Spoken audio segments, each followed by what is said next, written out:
that we're recording and we're live on Facebook. So we're going to go ahead and get started. And I just want to say good afternoon, good evening, good morning, good day, whatever it is. Thank you all for being here.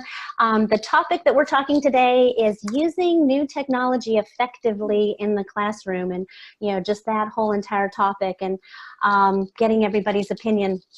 So, and we're going to be trying to end a little bit early so that we can save enough time for the next session to get started. So with that said, let's go around and do some introductions. My name is Stacy Lovedahl, and I am an educator on loan to Western North Carolina for digital teaching and learning. And I'm relatively new, I keep saying that, to this position. But what it means is that I get to just travel the western half of our state and visit schools and districts and do professional development for teachers and administrators, and how to use all of these amazing things that keep showing up. And before that, middle school science. I was an environmental engineer for a while, so science and technology are kind of my thing. So if you guys don't mind, can we go just down the line according to my line and do some introductions? So the first person up would be Olaken. Can you go ahead and tell us a little bit about yourself? My name is Olalekan Adieko. I'm a teacher. I teach computer science in high school here in Nigeria. I've been teaching for about 13 years. I'm more involved in training of teachers on how to use technology in the classroom. I'm a Microsoft educator expert. I've been involved in Microsoft programs since 2009 here in Nigeria. Recently, I founded a coding club. It started from our school, but now we have it in 200 schools in my state in Nigeria. So this year now we are trying to add microbits to what we teach them in their coding clubs. And aside that, I moved from school to train teachers on 21st century skills and how they can teach effectively in the classroom with the use of technology. Great, thank you very much. That's awesome. Let's go to Vicky. Would you give us a quick intro? Sure. Can you hear me okay? Yes. My name is Vicky Morgado, and this is my 18th year in education. I'm currently predominantly working with grade 7 and 8 students in about 25 schools. Yeah, I've taught everything in primary pretty much, and really passionate about technology and the topic we'll be discussing today. And I'm just really happy to be here. Great, thank you. I was trying to make sure I clicked the right button to unmute myself. I appreciate that. So let's go to Dean. Dean, would you do a quick intro? Hi, my name is Dean Vetterman. I live in Regina, Saskatchewan, Canada. It's 1 in the afternoon where I am.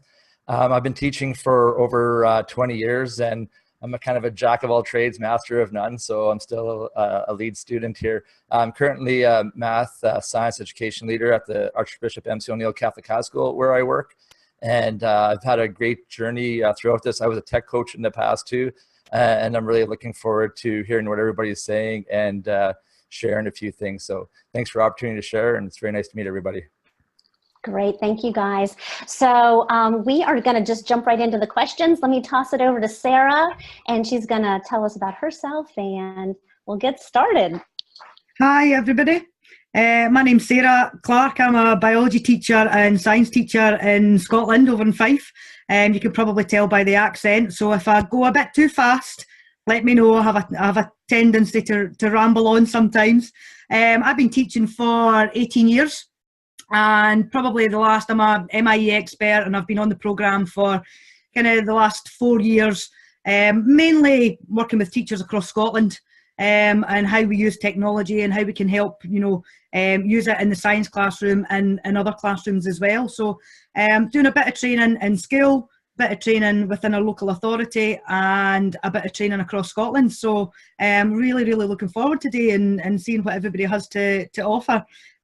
So if we just jump into the first question straight away, we were asking people, what do you believe is the most important criteria technology must meet before you use it with your students? So we're looking at what kind of criteria do you think the technology should be meeting before you start using it with your students? What's really important when you're implementing that in the classroom? And if we want to go to Vicky, do you want to start us off with this one? Sure. I think one of the first concerns, especially working in the elementary panel, would be safety and privacy issues. So I think making sure, especially because I'm working with 4-year-olds up to 12-year-olds, that is first and foremost something that I would look for. Also, the pedagogy is really important. So engagement, yes, but what changes it so that it's not just something that I can do on paper in a digital format? How is it going to improve the students who are exceptional learners that have needs would be as well something that I'm really focused on before I start using the technology. And how can it really improve student learning? Definitely, that's great. And what you're saying with the pedagogy as well, I think is something that is so important when we're looking at the technology. It's not just, well, what is the technology and how it can be used, but why would we be using it in the classroom, and what needs is it meeting within the classroom, rather than, I think a lot of the times it can be, it's a new tool, let's just see how this works, but really why would we be doing that, which is great. Dean, do you want to have a go? Sure, thank you. Yeah, no, I agree with what Vicky said for sure. I also put down like user friendliness, that the tool is easy and effective for the students. It shouldn't be about the tool, it should be about the learning. So if you're spending a whole bunch of time trying to figure out how to use the technology, you're wasting valuable class time. So students should be able to jump in and relatively quickly be able to use whatever tool to meet their curriculum objective and make sure that you're using good pedagogy. And I also find that, although I'm not too sure if I like the analogy, but the digital natives versus the digital immigrants technology or analogy, a lot of students, even though we think they've grown up with the internet and technology throughout their whole lives, a lot of them still don't know how to use it in an educational setting. So to really try to make that seamless for them and to kind of get over that, that you can learn, like I know they do, like they might watch YouTube videos to learn things and stuff like that, but to get them to realize that technology can be a very powerful tool in their learning. And some of them are still conditioned to get like notes and stuff like that in kind of traditional ways. So sometimes there's still a hump to get over in terms of having students, embrace the learning through technology and that. So yeah, those are a couple things that I thought I'd share.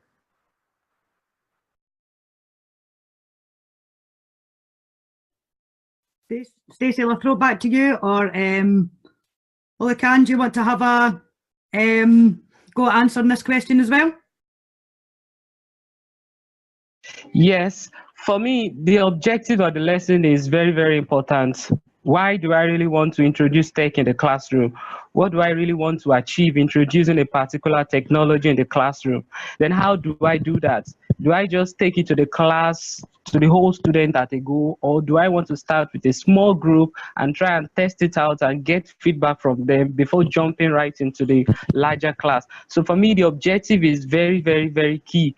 And at the same time, why am I even using tech? Do I want to make it about myself, or do I really want to make it about the students? Because whatever we do as teachers is not for me to go into the class and showcase my tech skills. It's about the student. And lastly, how do I set the norm? What are the rules guiding the use of that tech in the classroom? We need to set a kind of a clear-cut agenda and let the student know personal use of a particular tech versus the school use of that particular technology.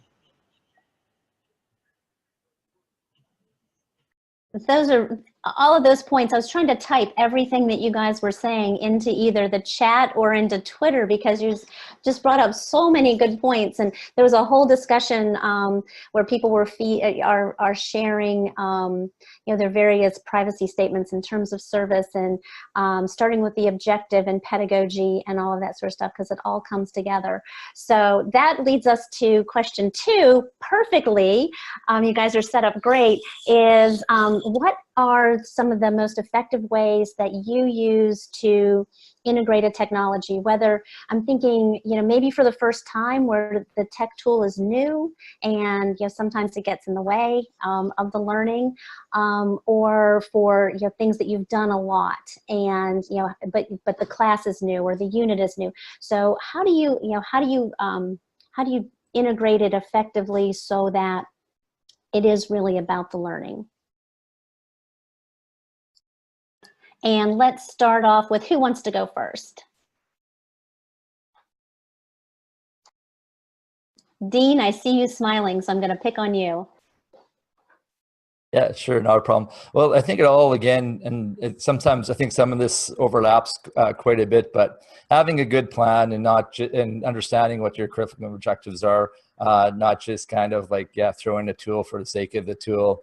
That's definitely not the way to approach this, for sure. I still think too that you have to develop good relationships with your students first and foremost, and that will allow you to try anything, whether it's tech or non-tech, inside the classroom.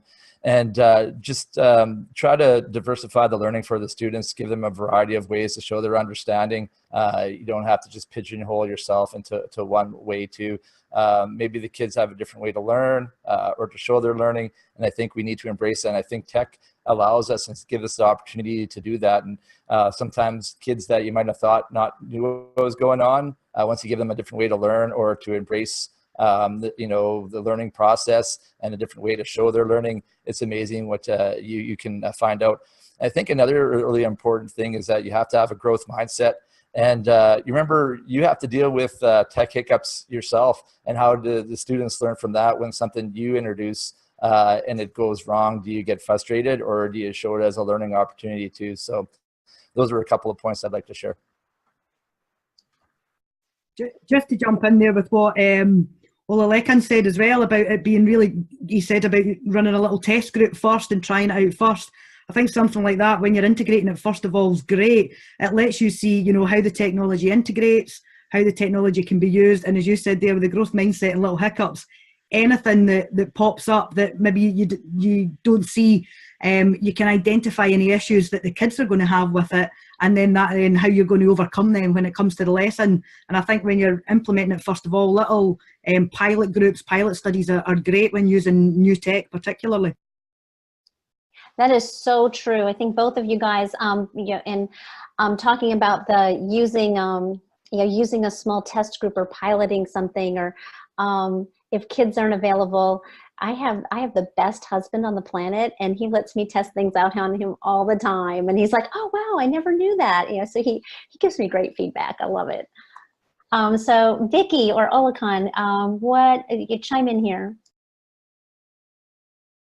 I think Dean brought up a lot of good points about the mindset, about, hiccups being just part of the process. And I think the more you work with technology, you don't even notice them sometimes, because you just get really good at rolling with it. And I think sometimes just allowing time for exploration. You don't have to have all the answers and know the tool inside out, and taking a co-learning stance with the students and with other educators, especially the rate of technology right now. You cannot know everything about everything. And again, that gets to what Dean said about mindset. So just being open to learning from your students and learning together, and allowing that time for exploration, and letting them know that, we're going to make mistakes, and that's part of the process, and we're going to learn together. And sometimes I'll take the lead, and maybe sometimes you'll take the lead. So, yeah. Just a small addition to all the great points that have been said. For me, we are introducing a new tech in the class, right? Yes. So the teacher oftentimes it's a common myth that all students are digital natives. We assume that they know all tech and they can easily learn how to use a particular tech. So oftentimes we just jump right at it in the classroom without giving the students enough time to get familiar with the tech. And if we are not very careful, it's going to be all about the teacher. It's going to be the teacher, student themselves use the tech to really, really understand what you're trying to learn. So the point I'm trying to make is we should, when introducing a new tech, let the student have enough time to explore it and get familiar with that tech before we start making.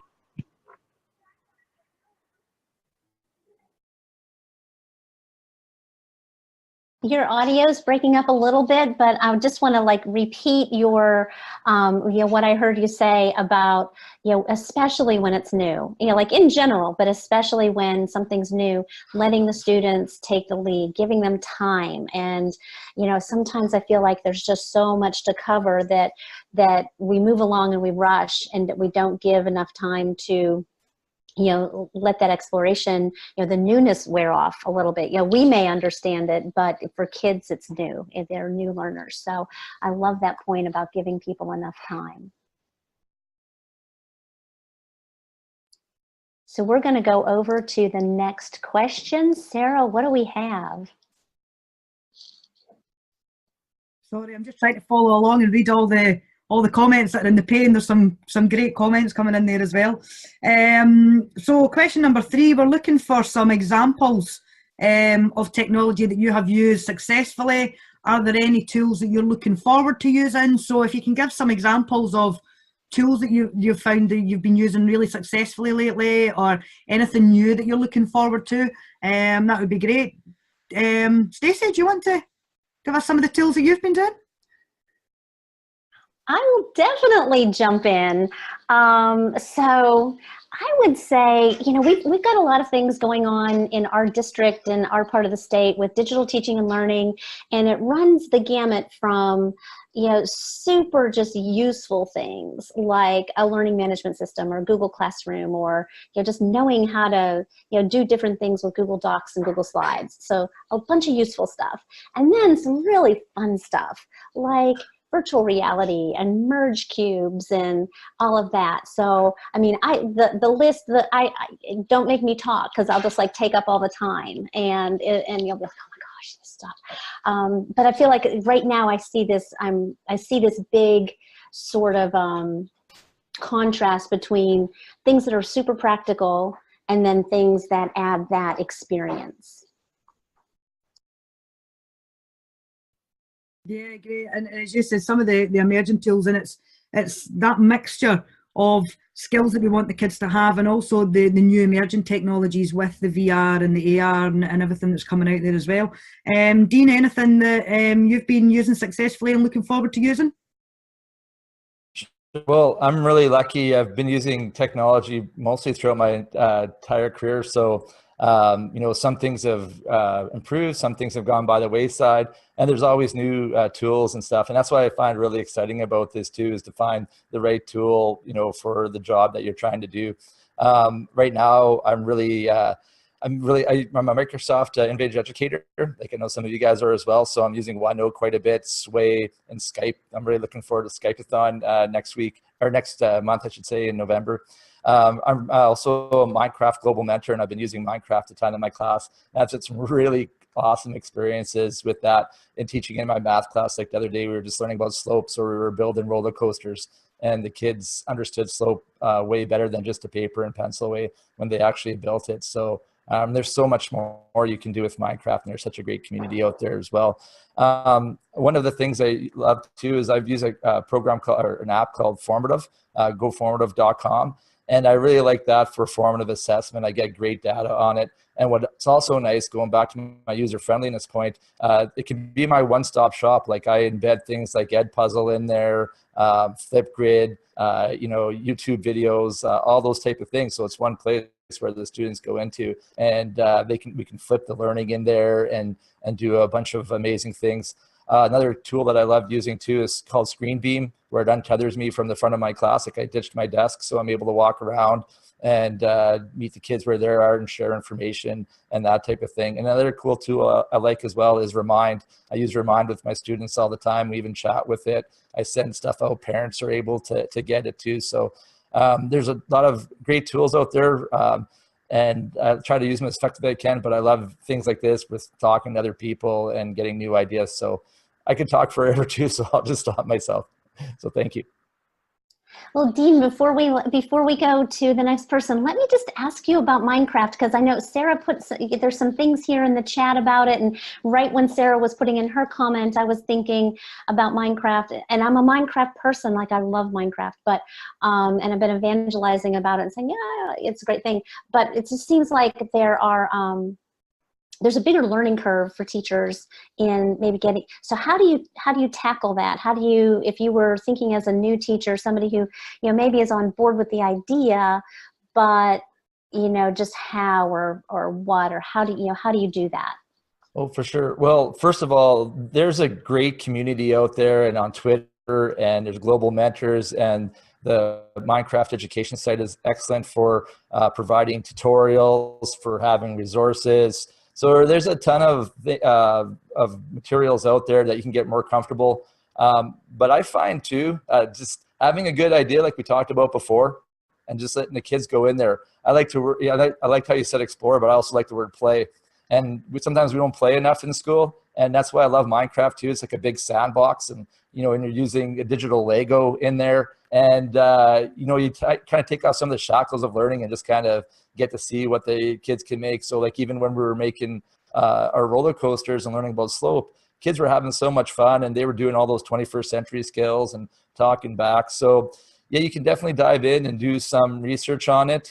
Access your students. They're amazing. And for the students that haven't used Minecraft before too, they find it a quick pickup too. And it's a lot of fun to learn in that environment. And I've just seen tremendous success. And some, again, like I said earlier, some kids that they may not do well on a paper and pencil test. Once you get them in Minecraft and they're able to show what they're learning and they're going to town and out, it's really gratifying to see those kids being engaged and empowered in their learning. So give it a shot. There's been many reasons for it. I could go on for that, but I'll stop. Just that, and then with the Minecraft one, as you said, I'd put a wee comment in there. We leading on from other stuff. We don't need to be experts. The kids are experts in Minecraft. The kids know Minecraft, and it's for us as the teachers just to facilitate that learning, no matter what the tool is. If it's something the kids are familiar with, we're just there to help them with the learning side of it. They'll go on and they'll make. And as I said, unfortunately, it's not something that's really being used much in Scottish schools, but I love seeing what's going on all over the world with people that are using Minecraft. Olaleka, what have you been using, and anything you're looking to put in place? Yes, I love OneNote, especially OneNote class. It's a great tool. I love Microsoft Teams. It helps bring my student closer to myself, so we get to talk, we get to take the class beyond the four walls of the classroom. I love microbits. My student can now turn the classroom into another playground where they can just play with their microbit and try and come up with build small robots. I'm looking at learning how to use Flipgrid. I've not actually used Flipgrid, though I've gone through the videos and the tutorial, but I'm looking at trying my hands on Flipgrid. And we use Kahoot too a lot, especially during our Skype in the classroom session with other students from other schools. We use Kahoot for evaluation, and it's really, really fun. It's something that it's cute. The students love it. They love to see their marks go up and all that. So there are several tools that we use in class, but I will just stop this and allow others to contribute. Brilliant, lots of ones. I'm a big lover of Kahoot myself. Huge lover. Vicky? I think a lot, some of them were already mentioned. So I was putting some notes down more on things that haven't been mentioned. So like somebody said, I loved Skype and OneNote and Google Classroom and Minecraft. And but one that wasn't mentioned that I do love is Nearpod. And what I love is that everyone can participate in it, and it's instant feedback for the students. So I was just working with the class yesterday, and there was a collaborative aspect to it, and there's some VR as well. And one of the teachers said, I love this idea that such and such a student shared. And he said, after, that was great for that student because they don't typically raise their hand. And I was like, that's where technology can provide that voice for some of these students that won't raise their hand, but in a technological platform will. So I thought that was really, really powerful, and it's great for differentiation as well. And then I think one of the big things that's exploding right now is obviously coding. So microbits, Makey Makeys. I love Scratch as well, and connecting that with Makey Makey. Just, you know, Ozbots, Spheros, little bits. I mean, there's so much. There's such a market right now to engage and use coding, and it can be implemented into every curriculum area, not just not just, for example, you know, it's not an add-on as I'm always talking about, it's an enhancement to your curriculum. It's a literacy. So those are some tools as well as 3D printing that we're working with, and that are some great tools to explore as well. Brilliant, loads and loads of great tools. Been mentioned there, in the 3D printing is something that I'm looking at and trying to see what we can do with that, and what we can get access to and everything as well. Stacey, do you want to move on to the next one?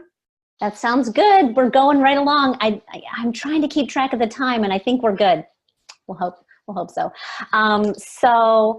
Question 4, everybody, is what is the biggest issue you have to overcome when implementing new technology in your school? And I would add, I guess, and kind of tips for overcoming it. And when we're talking about this question, if we just consider all of the different tools that we just talked about, from Microsoft Teams and Google Drive, and to Ozobots and microbits and makerspaces and Minecraft, that's a big subject. So, challenges in implementing, and how do you deal with that? So, Vicki, we have not started with you lately. Do you want to go first? Sure. You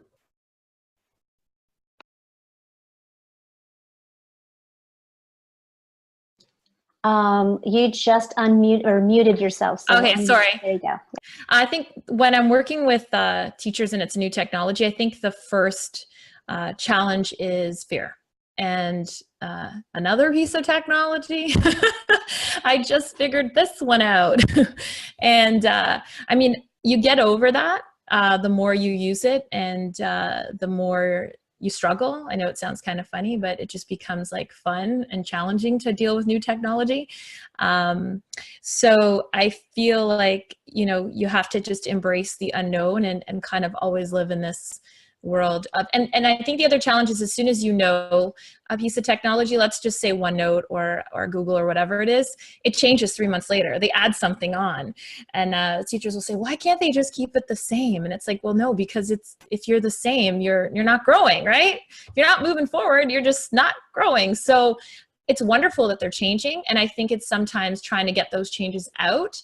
And so as soon as you catch up, it's like, they've changed it again, but they usually change it for the better. But then sometimes people don't like the changes. So fear for sure. And then I work in a very large district. And so the communication piece I think is really tough. I mean, getting it out and getting the equity piece and the equality piece and everybody on board can be challenging as well. So yeah, I'll stop there. Here's some other ideas. Definitely, and you're going to have to read the chat, because there are tons of great comments just saying the fear, definitely the fear, and then I can just hear that teacher in my ear saying, why can't it just stay the same? And I was like, but do you have the same? Think of the things that you don't have the same for more than a couple of years, and yeah, that's a big one, definitely. So Dean, I see you nodding over there. Want to chime in? No, I'm agreeing with everything said. One couple things I had kind of wrote down my notes here was the cost sometimes of some of the tools. Like, can you get funding for, say, like Microsoft for Minecraft, if you can get the licenses and that. And sometimes it's working with your IT guys too. The IT guys in our division are really good, but we still have to make sure it works on our network and all that type of thing. So sometimes there's some red tape that you have to go through. And one of my biggest hurdles used to be, I kind of felt like a lone wolf, but over the last few years with Twitter and even in my own division, the way things are growing, I know we have a question on it later on, but I really just love the communities that are out there too, that are promoting and encouraging and sharing their fails and their successes and all that type of thing. So I really see that there's, you know, there's maybe some technical things, but whether it's pedagogically or, you know, with people having advice and that type of a thing, that shouldn't be a problem anymore. But those are my 2 cents. I think that's so true. I just tweeted what you said and I tagged my IT director. Said you got to talk to the tech people, you know, before you just go carting in a big bunch of stuff and you're like, hey, look what I got for a grant. And they're like, what? This will not work. So you got to kind of take care of the practical side of things, definitely. So Olakan, what would you like to add? Yes, Vicky was spot on saying fear. Fear is like the #1 thing, going where you could have won. So many of you that have been afraid of trying out a tool now, who knows, in the next 3 or 4 months, you'll become a guru and you'll be the one to teach other people. And another thing we try to do here is not introduce too many tools at once. We'll ensure that they reach a certain basic level of class competency before you introduce them to another tool, because you're just trying to show them that they can use tech to enhance teaching in the classroom. So why teach them like 4 or 5 different tools at the same time? Why not just let them start with one, and by the time they've reached a certain basic level of competency, then they can take on the next tool and the next tool, because there are a lot of tools that handles different things, that helps to facilitate different 21st century skill. There are tools that helps for collaboration, there are tools that helps for self-regulation, for communication and all this, and they need to know all these tools, but we'll let them take it one step at a time, so that they won't get frustrated trying to learn like 5, 4, 6 different tools at the same time.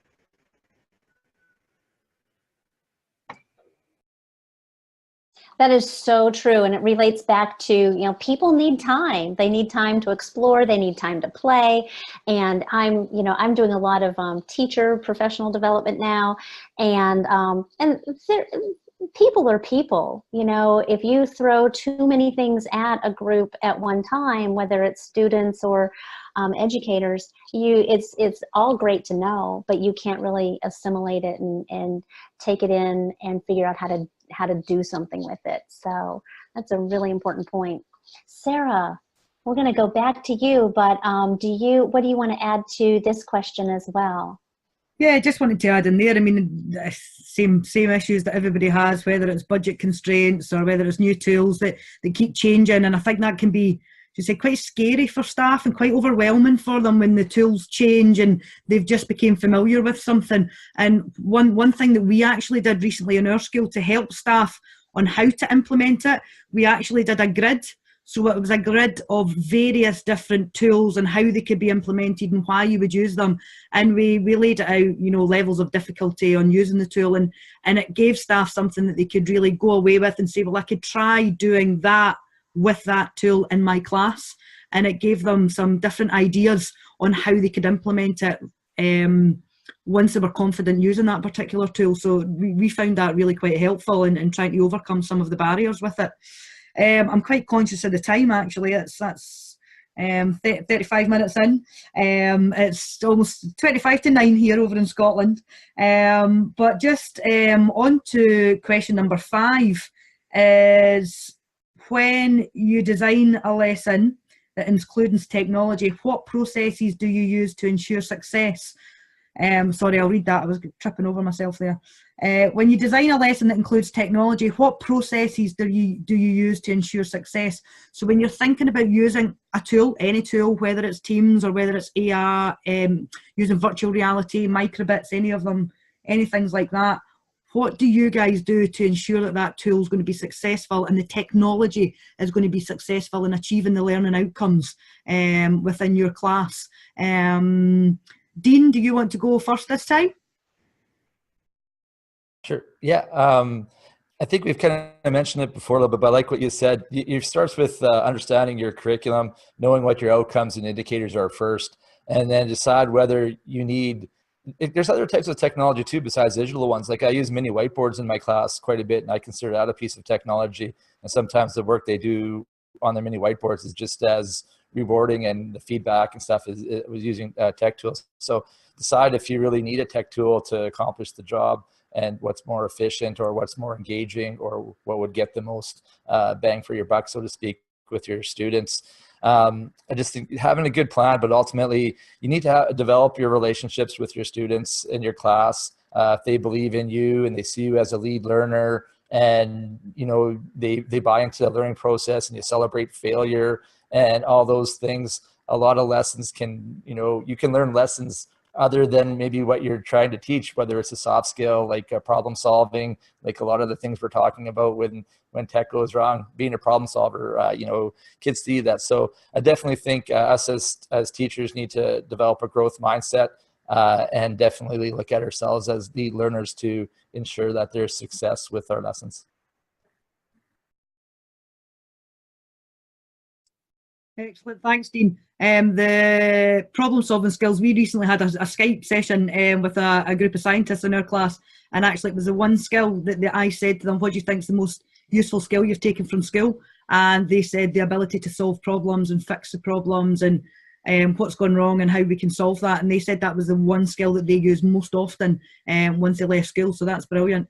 Stacey was actually just asking about the grid as well. I can share that out on Twitter for anybody that's looking for that. I can share it on my Twitter feed as well for anybody. Olalekan, anything that you want to add? Yes, I listed out certain steps to be taken. The first one is select tools that align with your objectives. So before doing anything, you want to look at the objectives, what you really want to achieve in the class, and you select tools that will help you achieve that. So having done that, as a teacher yourself, you need to master the use of the tool. Then probably test out the tools before taking it to the class, either with a small group or with your hubby or your spouse and all that, before going to the class. Then when you get to the class, you set the rules and let them know why you're using that tool and what you'd want to achieve by introducing that particular tool. Then after all this, you need to get feedback from your students too, so that you can go back and evaluate whether you've actually achieved your objectives by using that particular tool. So these are the 4 different steps that I wrote down here. Excellent, yeah, and as we were saying in the chat, they're selecting the tool for the task and not the task for a particular tool. Looking at what it is that you want to achieve and how the tool can do that. Vicky? I think I just muted. Muted yourself again. I know. I think the first thing I do like to do is try it out beforehand and think about, I visualize and kind of go through knowing the students in front of me, how are they going to engage with this tool, and sort of think of, just like any lesson, what challenges might come up and how am I going to navigate them. This was already stated about connecting it to the expectations or the curriculum expectations, and how it is going to address the needs as well of the students in my room. So how will this improve the learning? How will this engage my students? I also try and think of assessment. How am I going to know that my objectives were met using this technology? And I always think how it's going to enhance the learner. So I know Jim in the discussion talked about the TPAC or SAMR model, and Dean kind of alluded that if it's not going to improve or change the outcome, that maybe you don't even need to use the tech. And I think that's a really valid comment. So thinking about, how is this really going to improve student learning and really meet the needs of some of the needier students in my class, as well as engage them, and how will I know that I've addressed my expectations? What is the assessment pieces in there as well? Is definitely something that I would consider, and like I think it was Olakin that mentioned it, is really kind of making sure you try it out and you've had a chance to experience it, so you at least know what your students will experience and can kind of go through any problems that would maybe come up beforehand, and so that your lesson kind of runs more smoothly. Excellent, yeah. I mean, everybody's coming up Olalekan, they've asked in the panel if you could type in what your third and your fourth one was. Michael was trying to type it out, but I think he'd missed on it what that was. If you could put in the panel, there's a message there from him, the 3rd and 4th steps that you had put down from it. And I think also, as everybody's talking about it, the idea that looking at the end, how have I achieved, what outcome have we achieved with using the technology, has it achieved it? And I think sometimes it's also okay to say, actually, it's not achieved it, that's not the right tool for that particular lesson or objective. What go back and evaluate the tool and see it as well, and try and look for possibly alternatives or none at all in some cases too. Stacey? Yeah, well, and the one thing I wanted to ask is, and I'd be really curious to hear, especially like in the chat and from everybody on the panel, we have a real big push to implement blended and, well, I'm going to say personalized learning, and defining the term. I was in the gamification session earlier today, and it was interesting to listen to them talk about the difference between game-based learning versus gamification. And there's a similar kind of like semantics kind of thing going on, or common language, or whatever you want to talk about, call it, about differentiation versus individualization versus personalized learning. And so when we're talking about, you know, designing lessons, and, you know, kind of by default, I'm thinking that technology gives us ways to, you know, give different things to different kids based on, you know, what they need as far as, you know, their formative assessment and their readiness, right? But then the next step would be to really make it, you know, an experience where, or a learning experience where it's personalized to not just their ability level, but their, you know, their interests and their needs and their goals and all that sort of thing. So has anybody here, you know, really gotten into personalized learning from that point of view, and how technology fits in with that?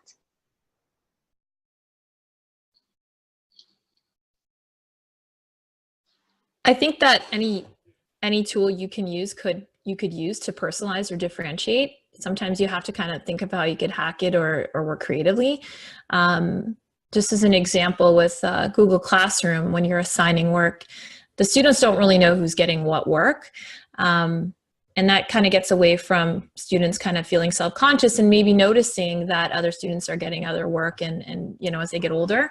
So, you know, you can send, I used to do this in Google Classroom last year with Nearpod. Let's say I was doing some work and I realized some students needed work on periods or maybe on adjectives or punctuation. I could send them, for example, a Nearpod lesson within Google Classroom. Same with Microsoft, like with the immersive reader in the OneNote.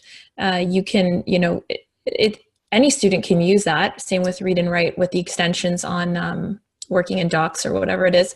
You know, so what's good for, you know, students with needs, or for one student, is often good for all. That's sort of the mentality we have.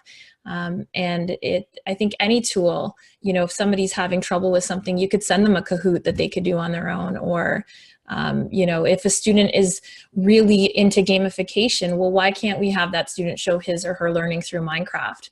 If the outcome is just to show their learning, I think sometimes even having the discussion with students and letting them choose the tool. And I was having this discussion actually with my mastermind group a couple days ago, that sometimes we have to watch our biases when we're working with, because we will often get the question as educational leaders, like, what is the best tool? And I always flip that and say, well, tell me about the student, right? And also let's ask the student, like, let's get to know, like you were talking about, Dean, and everyone, the relationships are so important. What is going to help that student? And so I think any tool can be used effectively or ineffectively, depending on how we use it. And it really comes down to knowing your learner. That is so, I love that. Start with the student. And, you know, similarly, where you don't, you know, use technology for the sake of technology. It has to be, you know, what do we need this for? And it's just a tool to to do that. So I'm noticing that we're at 3:45, so we're good thing we only have one more question left, and that is all about, you know, what is our support system? Who do you look to? Where do you look? How do you get support for doing all these new things? And as you're talking, if you would share like the best way to get connected with you, I will type it into the chat so people can kind of foster that support service support system. So let's see, Olakan, would you like to go first? Okay, to start with, we need to make and leverage, rather, we need to leverage on our social media. We need to leverage on social media. You need to belong to different groups on Facebook, on Twitter. You need to follow great educators here and there that you can always learn from. And Microsoft Educators Community is one great place to meet other educators so that you constantly know what is being discussed there. Then you can even join different global projects and programs, and by doing all these things you pick on one or two things, you learn stuff. So even in your school too, you can have your own mentor or mentees. So for some of us that we're familiar with the use of tech in the classroom, we have teachers that we invite into our classrooms to come and see the way we do things in our classroom to get them motivated. So we can do such too in our schools. And if you're the one that you still need help in terms of learning what tool and how to use a particular tool in the class, you can also look around you, attend meetups, attend hangouts in your various districts or communities, form associations of subject teachers that you can come together weekly or monthly to discuss new trends in your subject. These are some of the things, some steps a teacher can take towards learning what's in vogue, what's trending in the world of edtech.